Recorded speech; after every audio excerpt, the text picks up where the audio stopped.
আবারও গোল মিস্টেক হয়েছে ঋতুপর্ণা চাকমার। যদি গোলটা হয়ে যেত ম্যাচের মোড় ঘুরিয়ে দিত, কিন্তু বড় হার দিয়ে এশিয়া কাপ শেষ করলো বাংলাদেশ মেয়েরা। বাংলাদেশ নারী ফুটবল দল চীন ও উত্তর কোরিয়ার পর উজবেকিস্তানের সাথে হারের তেতুসাদ পেল বাংলাদেশ লাল সবুজের প্রতিনিধিরা। পর্বে নিজেদের শেষ ম্যাচে 4-0 গোলে বড় ব্যবধানে হেরেছে পিটার বাটলারের শিষ্যরা। সোমবার 9 মার্চ পার্থে রেক্ট্যাঙ্গুলার স্টেডিয়ামে শুরুটা ভালো হয়নি বাংলাদেশের। বেশ দাপুটে ফুটবল খেলেছিল উজবেকিস্তান।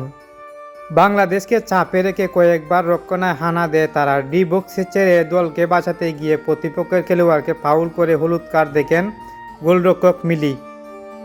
একের পর এক আক্রমণে বাংলাদেশকে চাপে রেখে 10 মিনিটের মাথায় লিড নেয় উজবেকিস্তান। দারুণ এক আক্রমণ থেকে নিখুঁত ফিনিশিংয়ে উজবেকিস্তানদের এগিয়ে দেন দিয়াগু হাবিবুল্লাহ। পর নিজেদের গুছিয়ে নেয় বাংলাদেশ। নিজেদের মধ্যে বেশ কয়েকবার পাস খেলেন উজবেকিস্তানের রক্ষণায় হানা দেয় বাংলাদেশের মেয়েরা। ম্যাচের 31 মিনিটে বক্সের বাইরে থেকে ঋতুপর্ণা চাকমার অসাধারণ শট নেন, তবে দারুণ দক্ষতা ঠেকিয়ে দেন উজবেকিস্তানের গোলরক্ষক মার্তুল চৌতিনুন্নবা। 42 মিনিটে গোলের দারুণ সুযোগ এসেছিল বাংলাদেশের সামনে। বক্সে ঢুকে কুহাতি কিকসুর জন্য সুযোগ তৈরি করে দিয়েছিল তহুরা, কিন্তু সুযোগ কাজে লাগাতে পারেননি কুহাতি। এতে 1-0 গোলে পিছিয়ে থেকে বিরতিতে যায় বাংলাদেশ।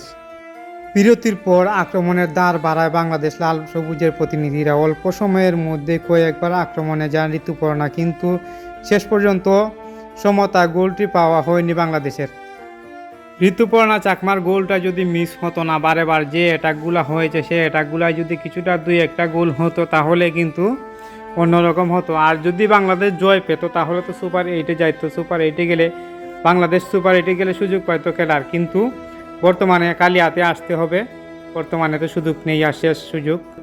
ফিরতে হবে অতি শীঘ্রই, হয়তো যে কোনো একদিন বাড়ি ফিরতে হবে। কিন্তু আগামীতে শুভকামনা রইল বাংলাদেশের জন্য, আগামীতে ভালো খেলবে। ধন্যবাদ সবাইকে।